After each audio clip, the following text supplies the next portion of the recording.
ఉన్నటువంటి వాళ్ళు. కరెక్ట్‌గా యోగి మహారాజ్ మీరు చేసిన ప్రస్తావన మాదిరే మనం చూస్తే గనక pastors pray with Trump in oval office amid Iran strikes. హ్మ్.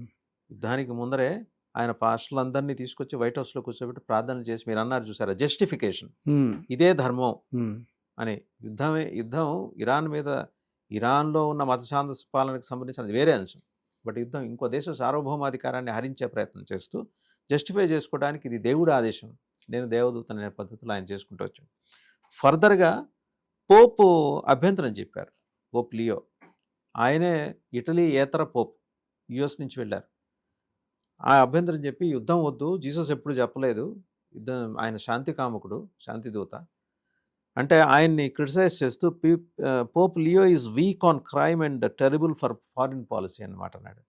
He talks about fear of the Trump administration but does not mention the fear that the Catholic Church and all other Christian organizations had during COVID when they were arresting priests, ministers and everybody else for holding church services, even when going outside and being 10 and even 20 feet apart. రాస్తూ చాలా పోపు పాప ఆయన చెప్పింది ఏంటి, మంచి చెప్పారు ఆయన. యుద్ధం వద్దు, శాంతి కోసం పోదాం.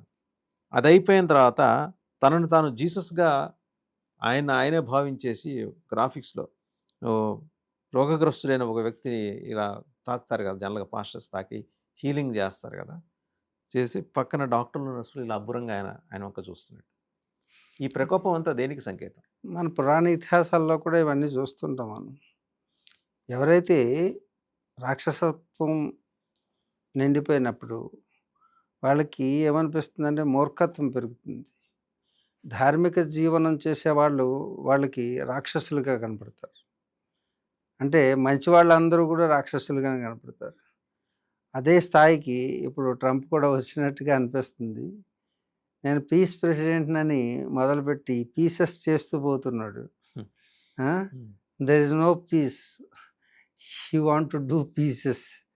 అందుగురించి ఇది రామాయణంలో మనం చూసినట్టయితే మండోదరి స్వయంగా భార్య చెబుతుంది, మంచివారిని ఇలా చూడకూడదు, రాముడు దైవాంశ సంభూతుడు అని తలకెక్కదు. అలాగే విభీషణుడు తమ్ముడు చెప్తాడు, అయినా తలకెక్కదు. ఎవరు చెప్పినా ఇలాగే ప్రవర్తిస్తాడు. అందుకే విభీషణుడు చెప్పినప్పటికీ పోపు చెప్పినప్పటికీ పాపులు మాత్రం పాపులర్ అవ్వడానికి చూస్తారు, కానీ వాళ్ళ యొక్క చర్యల్లో ఎలాంటి మార్పు రాదు. తిరిగి మంచివారిని నిందించడం, ఆనందించడం. అంటే ఆనందించడం చేయడం ఈ యొక్క మూర్ఖుల యొక్క లక్షణం. ట్రంప్ అబ్సల్యూట్ మూర్ఖుడి కిందే చెప్పబడుతుంది. అయితుల్లా అలీ ఖమేనీని ఎలా చూస్తారు మీరు? ఇప్పుడు ఖొమైనీని ఇక్కడ చూడండి, రెండు, ఒకటి క్రిస్టియానిటీ, రెండు ఇస్లాం. ఈ రెండు మతాలు వేరు.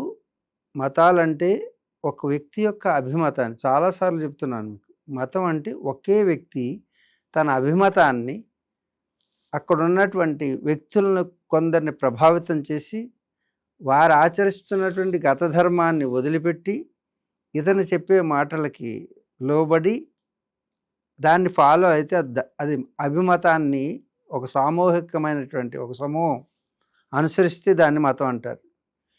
అంటే ఇక్కడ మీకు చూడండి, ఇస్లాం ఎవరు ప్రభావంలో వచ్చింది మనకి? ప్రొఫెట్ మహమ్మద్, ఇటు మోసెస్.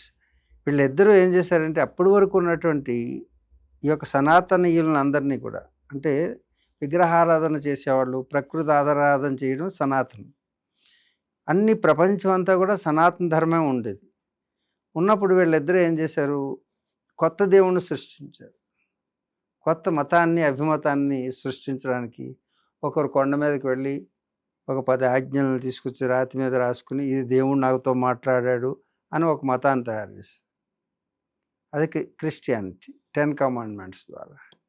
ఇక రెండవది మహమ్మదు, దేవుడు పైనుంచి పుస్తకం ఇచ్చాడు నాకు అని. ఈ రెండింటిని ఆధారించి వీళ్ళ గత చరిత్రలో చూస్తే మీకు చాలా క్లియర్ కనపడుతుంటుంది, వాళ్ళ బైబిల్లో కానీ ఖురాన్లో కానీ. ఒక అభిమతాన్ని ఫాలో అవటం అంటే ఇప్పుడు కూడా మనకి చాలా అభిమతాలు ఉన్నాయి. హిందువుల్లో కూడా ఒక అభిమతాన్ని, శాస్త్రీయ దృక్పథాన్ని, నా అభిమతం ఇది అని వ్యాఖ్యానించినటువంటి ఆదిశంకరాచార్యుల వారు అద్వైతాన్ని, అలాగే ద్వైతాన్ని విశిష్టాద్వైతాన్ని. ఈ విధంగా ఒకరు తర్వాత ఒకరు ఏ విధంగా తీసుకొచ్చారో గ్రూపిజం స్టార్ట్ అయింది. అలాగే అక్కడ కూడా ఒక గ్రూప్ని తన వైపు తిప్పడానికి ఒక కొత్త మతాన్ని సృష్టిస్తారు, అభిమతాన్ని, అంటే అభిప్రాయాన్ని, ఉన్న సత్యాన్ని కొంచెం మోడిఫై చేసి వాళ్ళ వెనక తిప్పుకోవడానికి. అలా వచ్చినటువంటి అభిమతాలు శాశ్వతం కాదు. ఇవి నిజాలు కావచ్చు, వాస్తవాలు కావచ్చు, కానీ శాశ్వతం కాదండి. శాశ్వతం కాదు. శాశ్వతం అనేది సత్యం ఒకటే. సత్యం అంటే సనాతనం ఒకటే. అందుకే సనాతన ధర్మాన్ని ఇప్పుడు కొమైని కూడా ఆచరించారు. ఆయన ధర్మాన్ని ఆచరించాడు కొమైని. ఏ విధంగా? ఎన్ని ఇబ్బందులు పెట్టినా తను మాత్రం యుద్ధానికి మాత్రం సిద్ధం కాలేదు. కావాలని ఇజ్రాయెల్ వాళ్ళ యొక్క నాయకుల్ని అందరినీ చంపేసినప్పటికీ కొమైని పర్సనల్గా తన ఉన్నటువంటి పరివారంతో తర్వాత వచ్చే జనరేషన్స్తో చెప్పిన విషయాలు కొన్ని మనం వింటుంటే అది ఒక ధార్మికుడు అనిపిస్తుంటుంది.